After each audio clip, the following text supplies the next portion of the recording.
नमस्कार शेतकरी बंधूंनो, आज आपण बोलणार आहोत शेतीसाठी सर्वाधिक वापरल्या जाणाऱ्या खतांपैकी एक म्हणजेच डी.ए.पी. खताबद्दल. डी.ए.पी. म्हणजे डाय अमोनियम फॉस्फेट. या खतामध्ये नायट्रोजन आणि फॉस्फरस हे दोन महत्त्वाचे अन्नद्रव्य मोठ्या प्रमाणात असतात. या खताचा वापर केल्याने पिकांच्या मुळांची वाढ जोरदार होते, झाडाची हिरवाई वाढते, तसेच फुलधारणा व दाणे भरणे चांगले होते. डी.ए.पी. खतामध्ये जवळपास 18% नायट्रोजन आणि 46% फॉस्फरस असतो. नायट्रोजनमुळे पिकांची वाढ जोमदार होते आणि फॉस्फरसमुळे मुळांची वाढ, फुलधारणा आणि उत्पादन वाढते.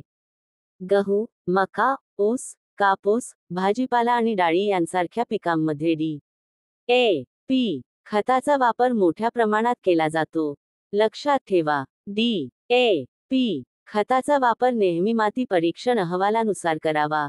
जास्त प्रमाणात खत वापरल्यास मातीतील पोषणतत्वांचा तोल बिघडू शकतो.